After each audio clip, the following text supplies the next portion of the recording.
Hey there, and welcome to this explainer. Right off the bat, I want you to picture a famous brand mark in your head. Maybe it's the Nike swoosh, the golden arches of McDonald's, or, the Apple logo on the device you might literally be using right now.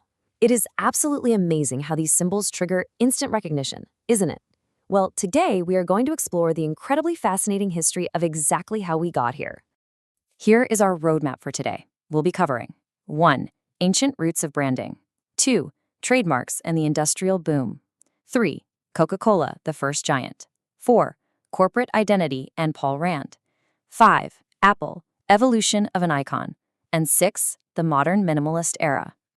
Okay, before we get into the wild stories behind multi-billion-dollar brands, let's just lay down a quick academic foundation. The word logo is actually short for logotype. It comes directly from the ancient Greek words logos, which means word or speech, and typos, meaning mark or imprint. So, literally speaking, a logo is a word made into a mark. All right, jumping into section 1, ancient roots of branding. We often think of branding as some modern invention by slick advertising executives, right? But the psychological need for recognition is a surprisingly ancient concept. It builds over a massive expanse of time. Like 15,000 years ago, personal marks were actually drawn on bulls in the Lascaux caves in France just to claim livestock ownership. Fast forward a bit to 1336 BC, and we see early forms of product labeling in Egypt. Jump ahead again to the Middle Ages, specifically 1266, when King Henry III of England passed the assize of bread and ale. This literally required bakers to use a distinctive sign on their bread to regulate quality and protect consumers. Now, what is absolutely wild about this is how 3,000-year-old clay seals functioned exactly like a modern luxury wine label. When archaeologists opened the tomb of Pharaoh Tutankhamun, they didn't just find unmarked, boring jugs. No, they found seals that acted as highly detailed labels. They indicated the specific type of grape, the name of the producer, the verified quality level, and even the renowned geographical origin, like the Alexandria area. I mean, it was ancient branding for signature wines.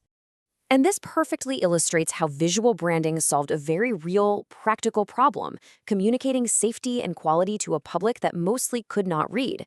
Think about 1389. Drinking water wasn't always safe, so ale was the usual replacement. King Richard II of England actually required breweries to hang visual signs, because if you couldn't read the word pub, you could definitely recognize a painting of a green dragon or a red lion. This let passing inspectors easily verify safety, and it allowed patrons to develop fierce brand loyalty to their favorite brewer.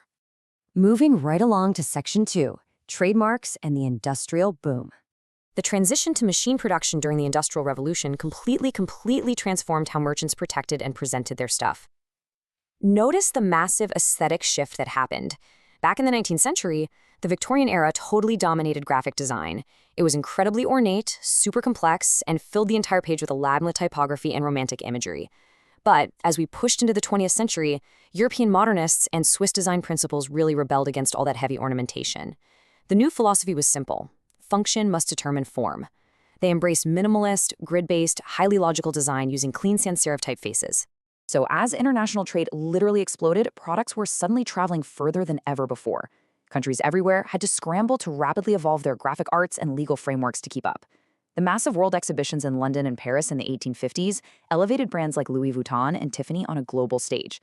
Meanwhile, in 1871, Iran's Dar al-Fanun School became a major foundational driver for modern arts, printing, and educational reforms. By 1883, global cooperation finally culminated in the Paris Convention, which was an international agreement designed to protect industrial property, including trademarks across borders. Which brings us to Section 3, Coca-Cola, the first giant. Okay, get ready for the ultimate accidental genius story behind one of the most recognizable brands on Earth. The really crazy part here is that a bean counter with a printing press essentially invented modern visual branding out of sheer necessity. When pharmacist John Pemberton finalized his recipe in the 1880s, he didn't hire some fancy ad agency. He just turned to his bookkeeper, Frank Mason Robinson. Robinson was absolutely not a trained designer, but he suggested the name because he thought the two C's would look great in advertising. He used his own beautiful penmanship to draft the iconic 1887 script we all know today. He even realized that high contrast in newspaper ads was absolutely crucial, so he whipped up a proprietary 3-ink blend for Coca-Cola Red. It's a specific hue that the company still closely guards today. But Robinson didn't just design a logo, the guy totally revolutionized marketing. He invented America's very first mass sampling campaign by creating the modern redeemable coupon. He literally gave the drink away for free to solve the huge challenge of getting people to try an unknown beverage. Between 1894 and 1913, an astonishing 8.5 million of these coupons were redeemed. And because of Robinson's brilliant groundwork and foresight, today a staggering 94% of the entire global population recognizes the Coca-Cola script. That is a level of recognition that puts it ahead of virtually every other symbol on the planet. Next up, Section 4, Corporate Identity and Paul Rand. Shifting focus to the mid-20th century, we reach an era where logos went from simple utilitarian marks to highly calculated representations of a company's whole philosophy.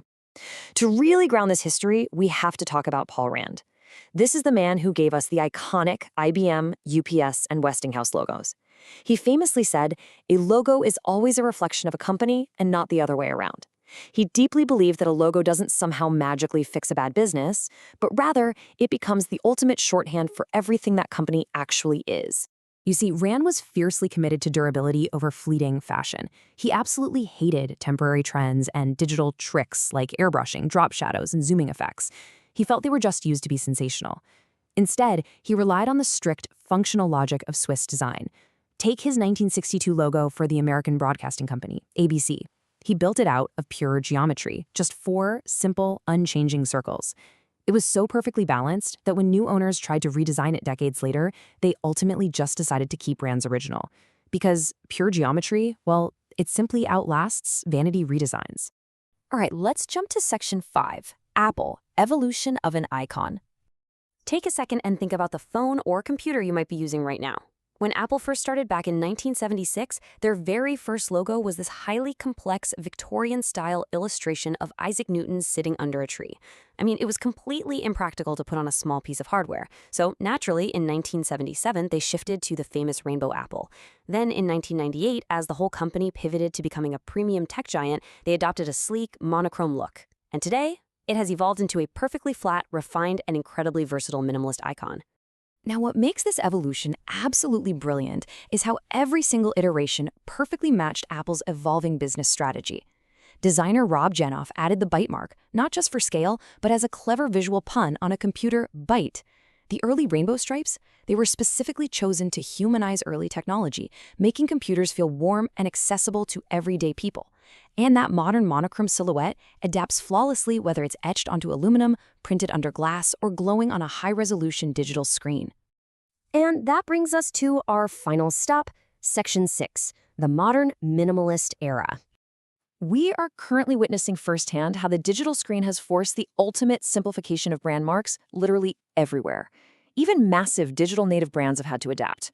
When Google first popped up in 1998, its logo had this semi-3D look, complete with drop shadows. But as sophisticated design tools like Adobe became super accessible, and as our main way of viewing things shifted to tiny, high-resolution smartphone screens, brands just had to strip away all those textures. Everything moved in favor of pure, flat minimalism. This really captures the wider trend. You remember early internet design, right? It was skeuomorphic, meaning designers used drop shadows, gradients, and 3D textures to make digital elements look like actual physical objects trying to pop right out of your screen. Well, current digital design completely rejects that. It fully embraces the purely digital canvas with flat, scalable, minimal color blocks that load instantly and look perfectly crisp no matter what size they are. But as we've seen today, design is always reacting to whatever era it's living in. So I have a provocative question for you to chew on. Will this flat, minimalist trend last forever?